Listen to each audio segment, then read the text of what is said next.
வணக்கங்க. இன்றைக்கி நம்ம கூட்டு குடும்ப சமையலில் வந்து பாவக்காயை வச்சு சூப்பராக வந்து ஒரு கிரேவி செய்ய போகிறேங்க. வாங்க எப்படி செய்யலான்னு பார்க்கலாம் வாங்க. பாவக்காய் பாருங்கள், நான் வந்து அரிஞ்சு இந்த மாதிரி லேசாக அரிஞ்சு கழுவி சுத்தம் பண்ணி வச்சுருக்கிற பாவக்காயை பாருங்கள். நான் வந்து ஒரு வடைச்சட்டி வச்சுருக்கிறேன். இப்போது நம்ம அரிஞ்சு வச்ச பாவக்காயை வந்து போட்டுக்கலாம். போட்டு நல்லா வணக்கி எடுத்துக்கலாங்க. நல்லெண்ணெய் ஊற்றிக்கலாம். பாவக்காய் வணங்கிட்டு இருக்குது பாருங்கள். பாவக்காய் வந்து ஒரு பக்கம் வணங்கிட்டு இருக்கட்டும். பாவக்காய் கிரேவி வைக்கிறதுக்கு வந்து ஒரு பாத்திரத்தை வச்சுக்கலாங்க. நல்லெண்ணெய் ஊற்றிக்கலாங்க. பாத்திரத்தை வச்சு நல்லெண்ணெய் ஊற்றிக்கலாம். பாவக்காய் கிரேவி செய்கிறதுக்கு பாவக்காய் பாருங்கள் ஒரு பக்கம் வந்து நல்லா வணங்கிட்டு இருக்குது. கடுகு, சீரகம், சோம்பு, வெந்தயம் 4 போட்டு தாளிச்சிக்கலாங்க.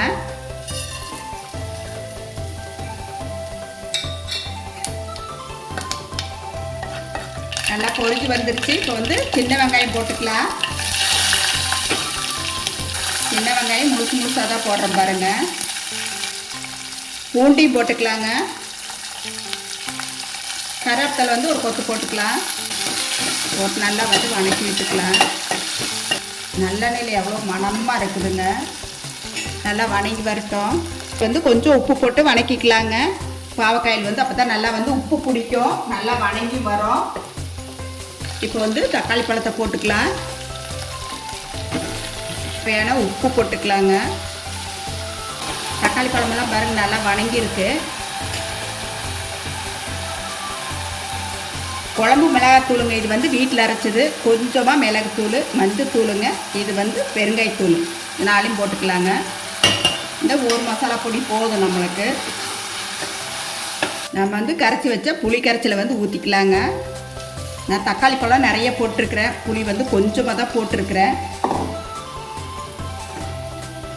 கொஞ்சமாக தண்ணி ஊற்றி விடலாங்க. 5 minutes later.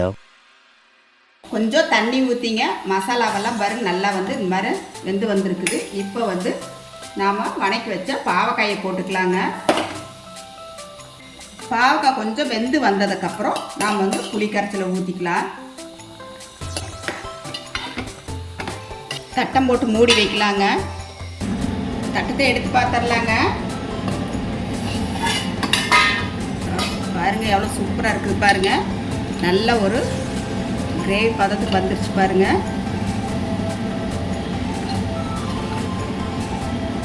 பாருங்கள் எவ்வளோ சூப்பராக இருக்குது. இப்போ வந்து உப்பு காரம்லாம் இருக்கான்னு செக் பண்ணிக்கோங்க. நம்ம இப்போ வந்து கொஞ்சம் தண்ணி ஊற்றிக்கலாம். ஒரு 10 நிமிஷம் மூடி வைக்கலாங்க. 10 நிமிஷம் ஆயிடுச்சுங்க. தட்டத்தை எடுத்து பார்த்துடலாம். எவ்வளோ சூப்பராக இருக்குது பாருங்கள். நம்ம பாவக்காய் கிரேவி வந்து செம சூப்பராக இருக்குது பாருங்கள். நல்லா எண்ணெய் பிரிஞ்சு அப்படியே வந்துருச்சு பாருங்கள். எவ்வளோ சூப்பராக இருக்குது பாருங்கள். சூப்பராக நம்ம பாவக்காய் கிரேவி வந்து சூப்பராக ரெடி ஆயிடுச்சுங்க. கொஞ்சம் மல்லித்தலை போட்டு ஸ்டவ் ஆஃப் பண்ணிக்கலாங்க. எவ்வளோ சூப்பராக இருக்குது பாருங்கள். நீங்களும் உங்கள் வீட்டில் செஞ்சு சாப்பிட்டு பார்த்துட்டு எப்படின்னு சொல்லி சொல்லுங்கள். எங்கள் வீடியோ பிடிச்சிருந்தா லைக் பண்ணுங்கள், ஷேர் பண்ணுங்கள், கமெண்ட் பண்ணுங்கள், சப்ஸ்கிரைப் பண்ணுங்கள், பெல் பட்டனை கிளிக் பண்ணிடுங்க. நன்றிங்க. நல்லா ஒரு கசப்பே இல்லாத பாவக்காய் கிரேவிங்க.